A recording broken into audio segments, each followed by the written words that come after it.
deepfake video is now a real threat. And it's much, much easier to take a video of me here tonight, manipulate it, and have me apparently saying completely different things to what I've said.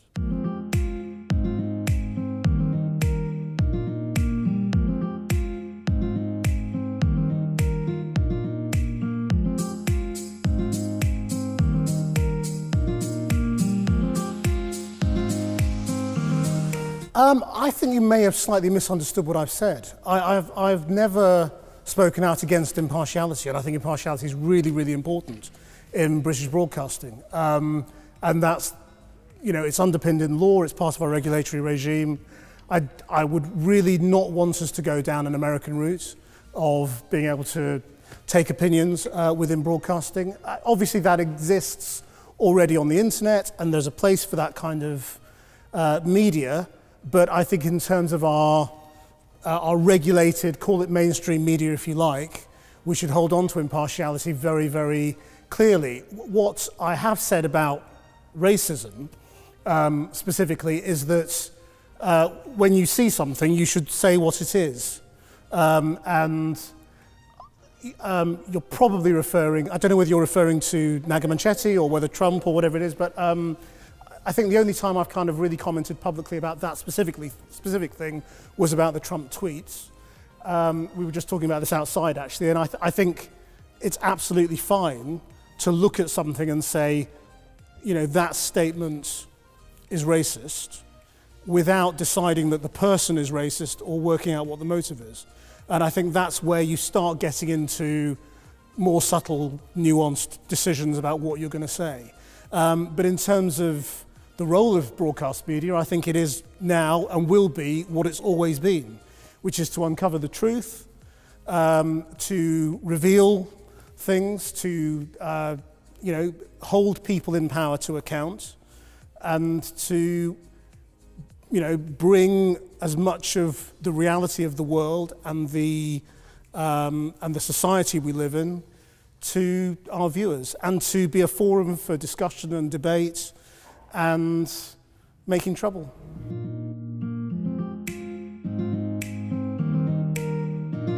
I mean, whether you think the mainstream media is part of the establishment or anti-establishment or, you know, anti-Brexit or pro-Brexit, totally depends on where you're coming from yourself. Most of the broadcast media, and I draw a distinction between the broadcast media, print media and digital media on the internet, is trying very hard to tread a line of fairness, of impartiality, of trying to look at the debates from as many angles as possible, and that will continue. I mean, Brexit itself, I mean, who'd have thought that as we Brexit on Friday, it will kind of happen with a bit of a whimper in terms of the media. You know, last year was such an extraordinary year for all of us. I think we're still getting over it. And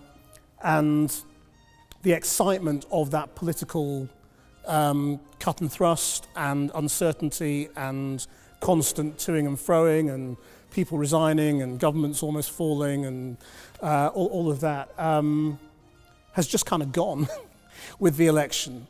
And so, and I'm not sure it's going to come back in nearly the same way.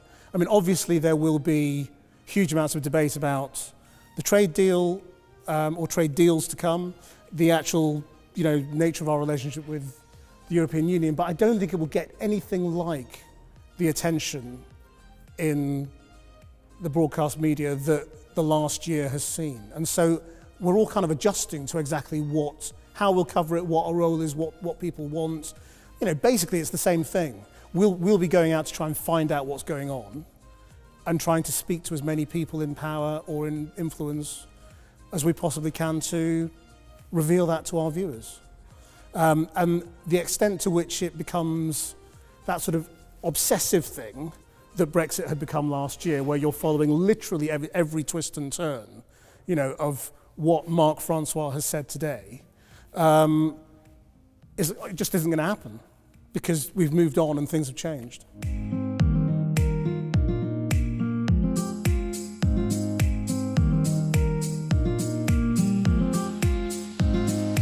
The media is a constantly changing and evolving thing, and it changes and evolves according to technology, tastes, how people are consuming.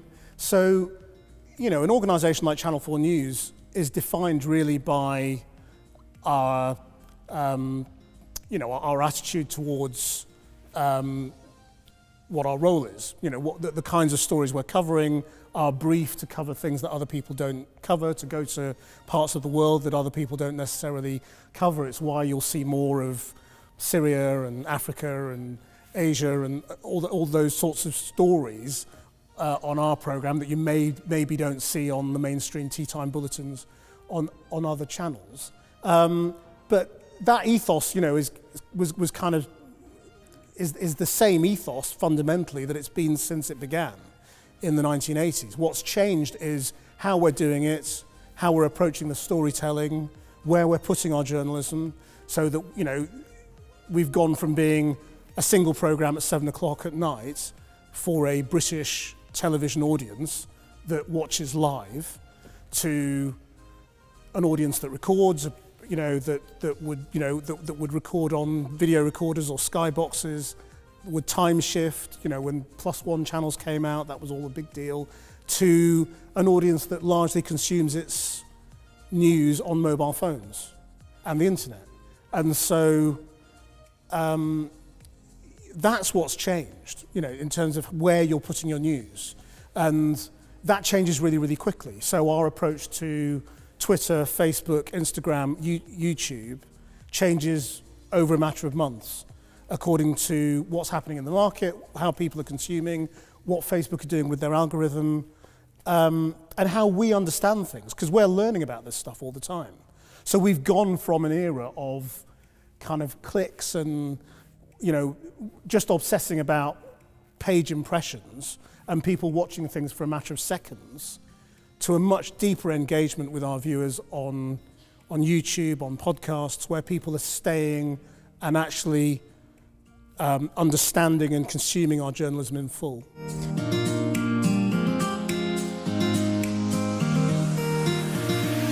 I'm not sure what you mean by the media playing a greater role. I mean, the media has always played a really significant role in telling people what's going on and in interviewing politicians and holding them to account.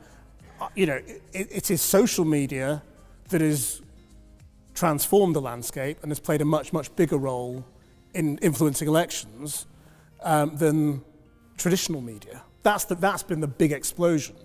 And the traditional media has been, not just competing with it, but actually sort of strangely feeding it. We've been through this process where all of us have basically given our content away to Twitter and Facebook and put it out there for free and helped these social media networks grow into these huge giants because it kind of suited us, because if that's where you're all watching your news, we want you to watch Channel 4 News. So we'll put clips of Channel 4 News on Facebook or on Twitter or YouTube and hope that you consume it because you're not watching TVs anymore. But what that's meant is that those platforms have grown extraordinarily in their importance and the amount of time that you're giving them compared to the amount of time you're giving television. And that's where the real growth is. So when you say the media, I don't think we can talk about the media anymore. You've got to break it down a bit between traditional, old-fashioned mainstream media, broadcast media, unregulated media, and social media. Well, again, I mean, when you say alleged bias, it really depends where you're coming from. There are loads of people on both sides of the political divide who say that the BBC is biased. And the BBC will traditionally, I used to work for the BBC, I spent 10 years at the BBC, and you would always get people from both sides saying you're biased. And the traditional response has always been, well, if we're getting complaints from both sides, then we must be doing something right. I'm not sure I'm not sure that works anymore, because I think actually we've got to be really concerned about the amount of people who are criticising, these big sort of institutions, whether it's the BBC or ITV or Channel 4, and sort of and choosing to say, well, we trust them less. I think there is a problem there, but we've got to keep it in perspective. Television news, traditional broadcast media, television and radio, is still trusted to a much, much greater degree by most members of the public than other forms of media. So while some people will say the BBC's massively biased, it was massively biased in the election, if you go into a proper survey of vast numbers of people, the BBC is very trusted still by a lot of people. And the BBC is not one thing.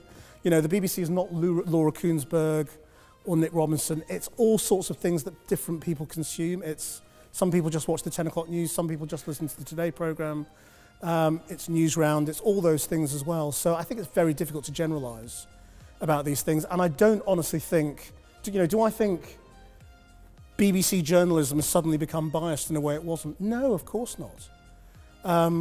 BBC journalists, my sister's a BBC journalist. I know precisely how sincere most BBC journalists are in trying. I think what's happened is that as media has been demystified, we all understand the media so much more than we did when I was in your position, that we kind of, we expect more, I think is the truth, and our standards may be higher. When I was growing up and watching hugely establishment figures deliver the news on TV, I wouldn't naturally go, but they're sort of all establishment, figures. They've all gone to the same schools and the same universities, and they all know each other, and they're all friends, and so of course it's all a bit of an establishment stitch-up. These days people do, and so their expectations are different. I wouldn't have looked, I didn't look at the news myself that much and go, it's all men, it's all white people, there are no disabled people, where's the Chinese newsreader? I didn't do that. These days you do. So our expectations are really different. And I think, that it's a good thing that we've got higher expectations. So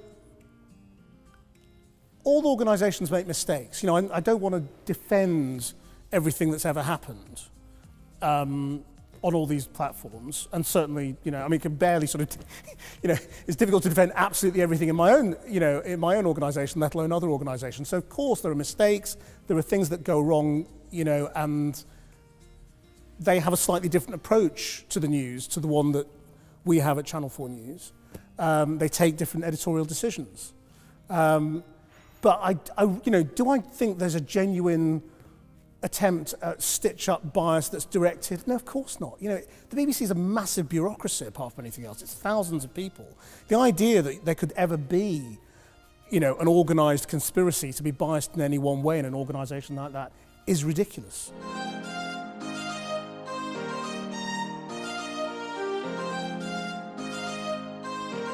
Of course, I have my own opinions on how Meghan Markle is seen by the press, but I have to be careful in forums like this not to give away my personal opinions because I'm a regulated newsreader. So when you say, what can I say, I have to kind of think carefully. I mean, there are obvious similarities to the way the press is obsessed. And we've all seen the comparisons in terms of similar stories and the way, Meghan and Kate are handled. But I think you've got to be really careful again with simply saying, well, it's all down to race.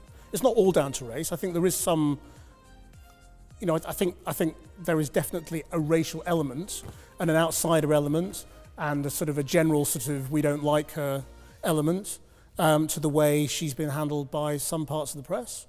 But I don't think it's all down to that.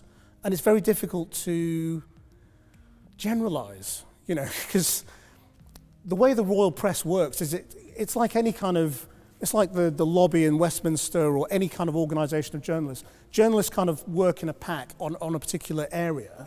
So the royal press has a group of them, and they get their access to the Buckingham Palace press office and Kensington Palace and all the rest of it. And there is a bit of a group think that goes on, I think, in any of these things. And so I think that's kind of maybe what's gone on, a sort of a pack mentality. I think it's really difficult to sort of see how it's going to play out, because as they've already seen, moving to a country where, if anything, you have a less regulated press than here, and freedom of speech enshrined in a constitution, which means that the press can basically do pretty much what it wants, as long as it's not, defaming you or deliberately lying about you or inciting violence or anything like that. I think it's going to be quite hard to escape. Sorry, I don't feel like I'm shedding very much light on that, but to be honest, it's not really top of our list at Channel 4 News. Channel 4 News used to actually ban royal stories. Royal stories and sport were two things that Channel 4 News basically, there was an edict apparently when Channel 4 News first began that they weren't going to cover these things. That went pretty quickly. Why sports? I think the originators of Channel 4 News thought they were very, very high-minded. Channel 4 News looked a bit like the Open University when it first came on air. And do any of you know what that is? You probably don't know what that is. The Open University was this thing that used to have TV programs with very grey lecturers giving lectures. Anyway, it was very dull, basically, and very high-minded. And they thought royal stories and sport was beneath them, which is obviously a stupid thing to think. And we do a lot more of both those things now, but they're not in our DNA as much as politics, foreign affairs, and all the rest of it. So we do cover the royals, but not that much, and we're slightly uncomfortable with it, I suppose. In the occasions where we have to lead on a royal story, there's quite a lot of sort of, how much does this really matter? In the grand scheme of things, I don't know. Does anybody care? There's a bit of that. So, yeah, I'm not very good on Meghan Markle.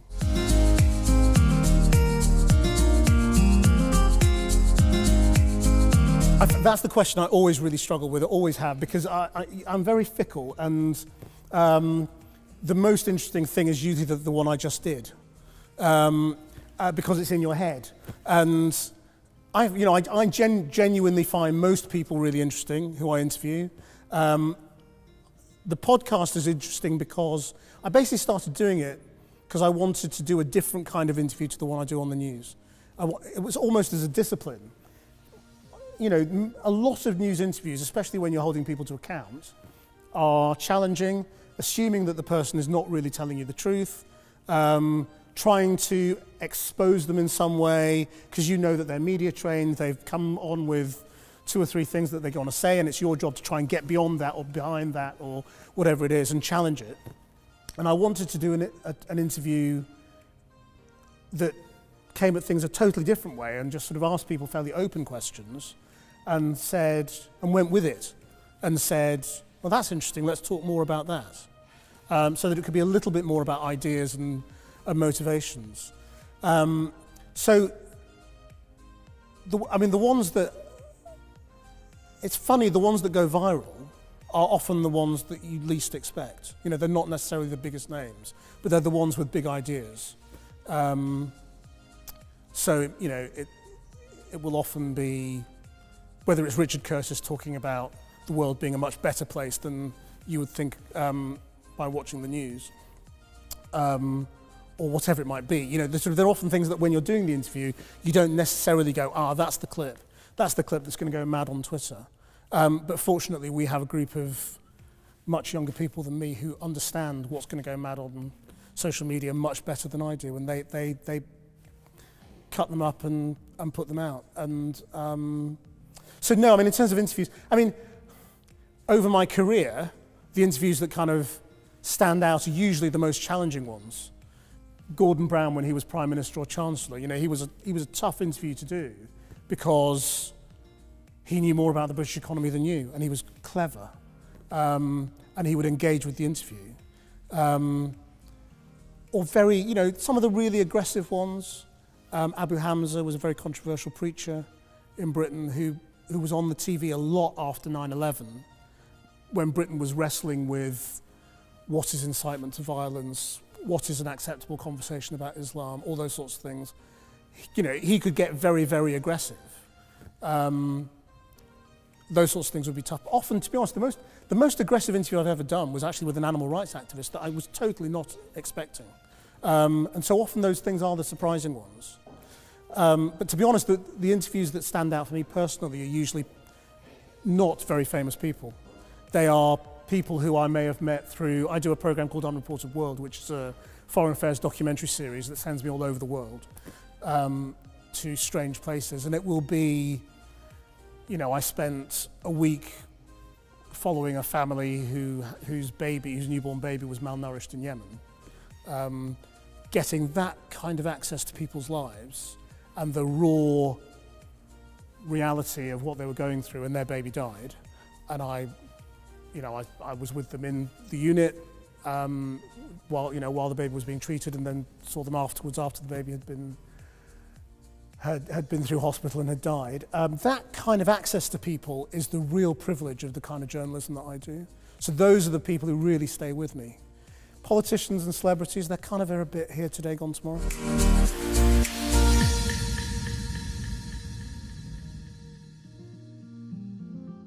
I mean, the brilliant thing about a program like Unreported World is it really kind of just, you can't set up an awful lot on a trip like that because you're going to faraway places, often where people don't really have communications, and you're going in search of what the story is. So they kind of dump you in a place and say, we kind of think there's something going on here.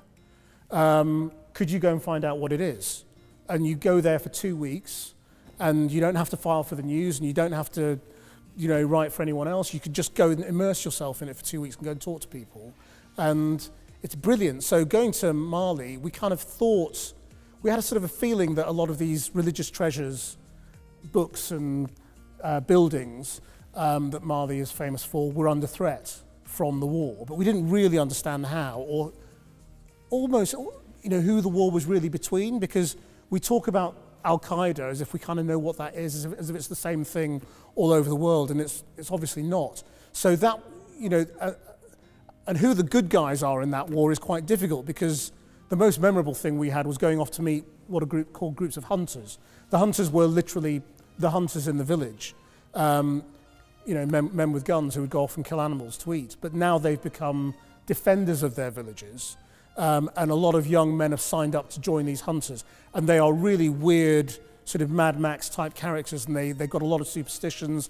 They wear amulets and do magic and spells and all this kind of stuff to protect them. They've got very, very primitive weapons, and they see themselves very much as the good guys, but they are also accused of terrible things. So they're also accused of massacring villages of people who come from the same ethnic group as a lot of the Islamist fighters in Mali.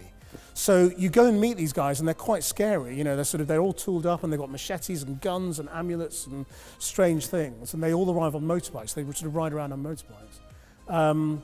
So that kind of thing, when you're literally in the middle of the desert and you've got 8 guys arriving, looking pretty scary, those sorts of moments are really, really memorable. And they wouldn't really tell me very much. I was sort of asking them about their secrets, and they were very, very cagey, and basically sort of say, well, you'll have to join us if you want to know. These are all the secrets of our trade. But you get little hints of it, so that's why I love that show.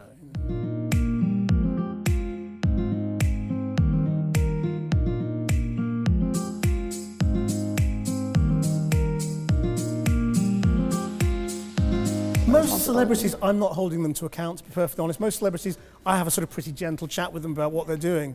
And I think Quentin Tarantino and Robert Downey Jr., which are the 2 interviews of mine that have gone viral over the years, even though they're all quite old now, are very different. I think Quentin Tarantino was a very, very straightforward interview in which it was totally and kind of undisputedly fair to ask him about violence in film. All the Hollywood movie bosses had been called into the White House to talk to the vice president, I think, that week, or maybe even that day, to talk about violence in film and whether there was a relationship between violence in film and real life violence and video games and computer games. So it was a perfectly normal question that he would have seen coming. His movie premiere had been cancelled because of a school massacre that had happened within a matter of days. So this shouldn't have come as a surprise, as a question. It was a perfectly fair question, and I wasn't aggressive about it. I just asked him what he thought, and he got very annoyed. So I think that, you know, I wasn't really holding him to account. I literally asked him, you know, why he thought did he think there was a relationship between the two things, and if not, why not? You know, that's not giving somebody a hard time. It's perfectly fair. So is it direct? Yes, it's more direct than they're used to, because there's a bit of a conspiracy between a lot of the entertainment companies who do these film junket interviews, whereby they don't ask anything difficult. I'm doing an interview tomorrow with a film director, an Oscar-nominated director, who's done a film at the moment that is controversial because it's inspired by a real-life story of a Welshman who was a journalist in the early 20th century, and it's inspired by his story, but it's not a biopic. It's not a documentary, and so there's all sorts of stuff in it that isn't real. Just like The Crown, you know, The Crown is not a documentary. It's inspired by our royal family, but there's lots of stuff that isn't real. So there's a controversy around that film. I will ask about that, but I won't go overboard about it. It's just a direct question. So I think it's perfectly fine to be asked people simple questions. Similarly with Robert Downey Jr., a lot of people went mad about it. I mean,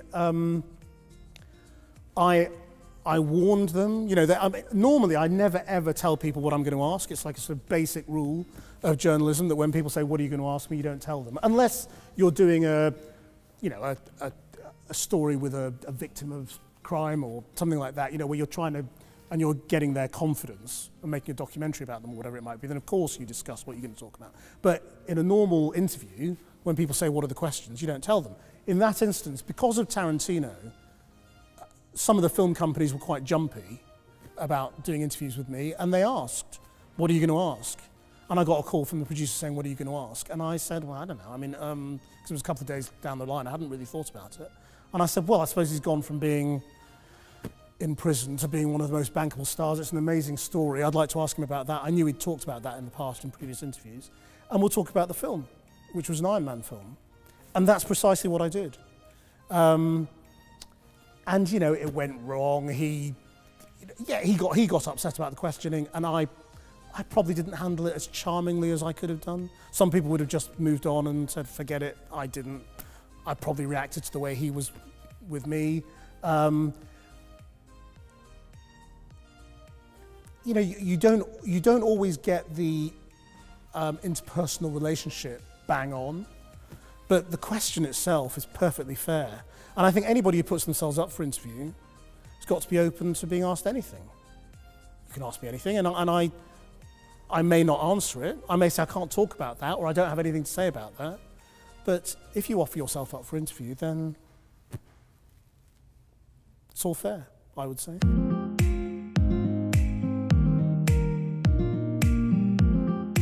I think we're, you know, well, it depends what you mean. Personally, I've had a really lucky and charmed existence, I would say. You know, I didn't know anybody in the media, I didn't have any contacts. I come from a medical family in the north of England, and so I ended up in the media, and I was kind of, lots of times it was right place, right time, lucky, just kind of being a bit cheeky and asking the right questions and writing to the right people and all that kind of stuff. So personally, I have no great gripes about the great challenges that I've faced in my media career. I think right now, the big challenge is the general media environment in which people in power, specifically politicians, are doing two things. They are not submitting themselves for interviews and have decided that it's no longer their job to be sort of face a grilling or a rigorous interview in the way that politicians used to. I interviewed Ken Clarke on my podcast, and we talked about in the days when he first became a cabinet minister, it was just a recognised part of the job. You were expected to go on Newsnight, Channel 4 News, the Today programme, and defend your patch, and expect to be questioned pretty aggressively. And it was part of the democratic duty of a cabinet minister to explain the policy to people, defend themselves and explain why what they're doing is right. These days, people don't think like that. And we can see in America, you know, there's clearly a much more aggressive attitude towards attacking the media and trying to delegitimize the media and attack it as biased and, you know, full of malign influence and not trying to do the right thing. You know, even in America, where they don't have the same regulatory regime as here, I would say most journalists in most big respected organizations come from an honorable perspective of trying to tell the truth, trying to be fair, and trying to hold people to account. At the moment, our biggest challenge is trying to get people to accept that again and remember that, and to get people to trust us again. So I think there is a sort of, you know, the country is so divided politically. Brexit may have gone, but the culture war, if you like, the division is all there.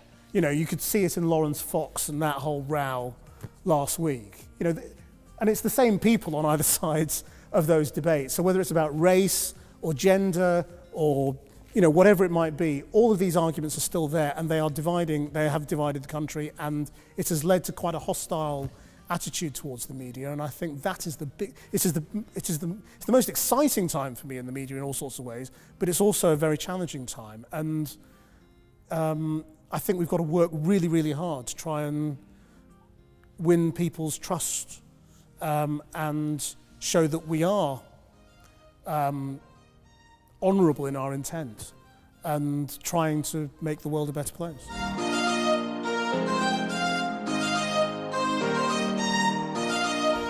Well, I mean, we've got to try harder all the time. I mean, you know, we all make mistakes, and you've got to try to make fewer mistakes. You've got to be more transparent. You've got to explain what you're doing to people. You've got to be much more open about what your rules are, what happens when things go wrong, what you've done, what your attitude is, and I think you've got to face down, you know, the people who are trying to delegitimize the media, and people who decide, well, we don't need the media, we can just bypass all of that and just do it ourselves through social media. You can't really, and people will see through it. You know, I think as people get a lot more used to consuming video and audio from different sources and seeing things on Facebook and knowing what to trust on Facebook and what not to trust on Facebook, understanding that you've got to be discerning about which news organizations you will consume on social media, and question things and fact check things, then I think it'll be harder for them to undermine us. So I hope we will continue and win people back.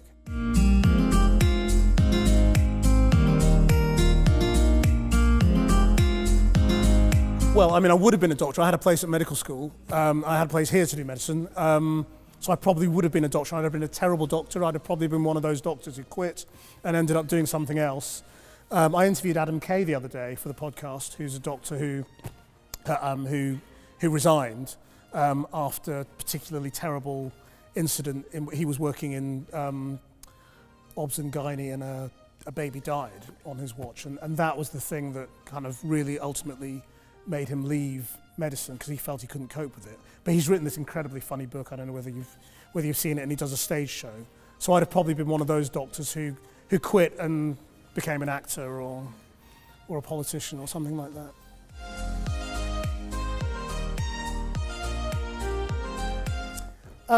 The obstacles for, I mean, it's not just for people of colour, it's all minority groups.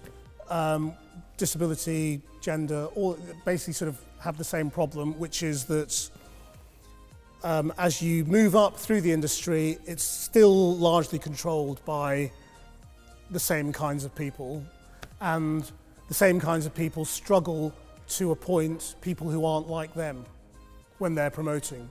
And they all know they've got to do it, and we've been having this conversation for decades. Things are getting better. in all sorts of ways. But things also slip back sometimes. So particularly with, race, you can go through sort of ups and downs where people think we've cracked it, and so they don't, managers don't worry about that anymore. They go, look, we've got 3 black reporters, we've done it. And then you go, yeah, but how many producers have you got? How many editors have you got? If you look at Channel 4 News, you would think Channel 4 News is the most diverse place in the world. There's me and there's Fatima, and there's also, we've got loads of on-screen talent that is non-white.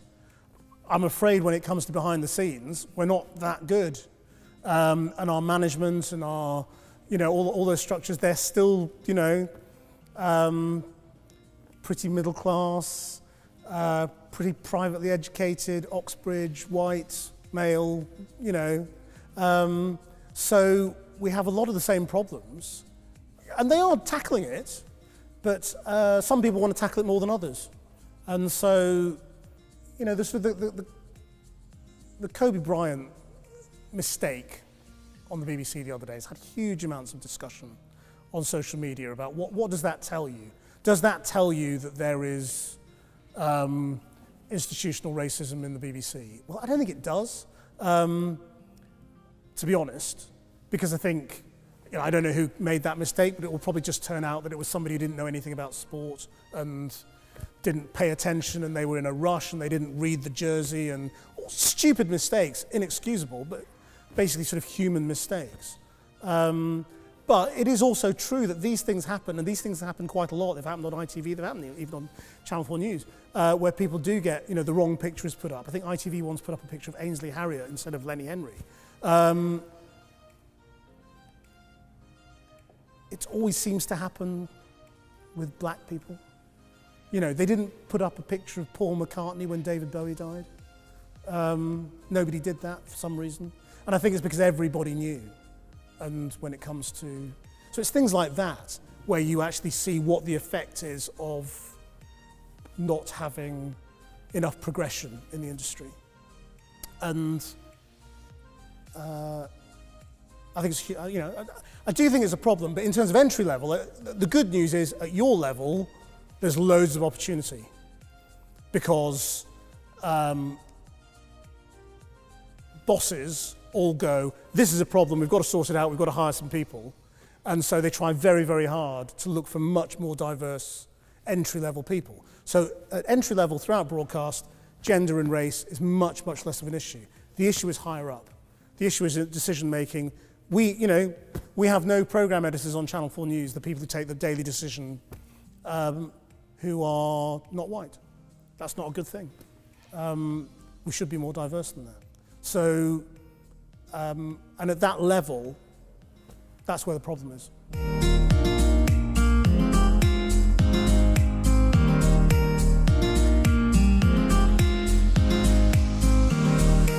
Clickbait journalism does still exist, and of course it compromises journalistic integrity because you are choosing to cover stories that are just about the commercial gain of getting people to click on them. And I'm sure you can all think of certain websites that do that all the time, down the right-hand side with pictures of celebrities and all the rest of it. So yes, it does. But I think in the sort of the serious end of journalism, if you like, there's a lot less of it. We all I think everybody went through a phase of it when we were trying to work out what this internet thing was and what we needed to do with it. And was it all just about being seen? It didn't really matter what it was. But I think as our understanding of how people consume video has progressed, certainly from our point of view, it's totally changed. The way people consume Channel 4 News now is for much longer periods of time. It's on YouTube rather than Facebook where the growth is for us, and YouTube consumption is much longer. People tend to watch for much longer periods of time. We all know that Facebook videos, you might watch 10 seconds of it and then move on. That counts as a view, or it used to. I don't know whether it still does. And so a lot of people are getting very excited by huge numbers of views on certain platforms. It doesn't do you any good. What does you good is when people understand what you're doing and they watch your Cambridge Analytica investigation in full, or your Syria coverage in full. And we can see from how our material is being consumed that they are doing. And the good thing about the internet now is that it's, it tells you who's watching a lot of the time. So particularly with things like YouTube, you know exactly who you're reaching, how long they're watching for, what their gender, their socioeconomic group, all their interests, all their interests, all that kind of stuff as well. So at our end of the market, I don't think clickbait is an issue anymore. I don't think it's the new normal, but it's certainly a reality. And what is fake news now is quite difficult to define. Everyone's got their own different definition of fake news. And politicians will often accuse mainstream news that they don't like of being fake news. They will even invent their own news brands and say that that's the truth, and that's what we would regard as not necessarily fake news, but not news as we know it. I think there are all sorts of new things that are very alarming. So deep fake video is now a real threat, and it's much, much easier to take a video of me here tonight, manipulate it, and have me apparently saying completely different things to what I've said. The Nancy Pelosi video where she appeared drunk because it had been slowed down, all those sorts of techniques, those are the next round of things that you as consumers are going to have to work out how to negotiate and how to spot what's fake and what's real. So I don't like the word new normal because that suggests, or the phrase new normal, because that suggests that's the majority of what people are consuming. The majority of what people are consuming is still going to be, for the foreseeable future, big news brands trying very hard to do an honest job. But in amongst it, there will be all sorts of fake stuff that you've got to spot, and that we will try very hard to point out wherever we can. But I think ultimately it would be much more down to the consumer. And I don't, there's a long way to go basically in terms of what to do. All sorts of different ideas on different social platforms about ratings and stars and kite marks and how you rate different bits of video for their truth. And we don't know what the future of that really is yet, because it will just happen. People will work out what's the best way.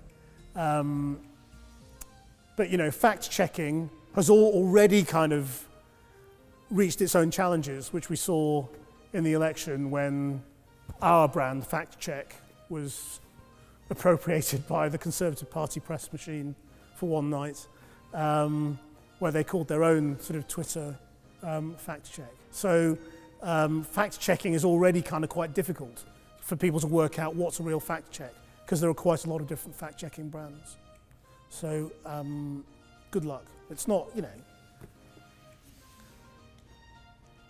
I'm quite optimistic about these things, because I think a lot of the problems of the internet, I feel, are just kind of because it's new, and it is still new, relatively. And I think in a few years' time, yes, things will always evolve and things will always change. But your generation, my kids' generation, are so much more sophisticated than my generation and the generation below me. I just kind of think we're going to get better at this stuff.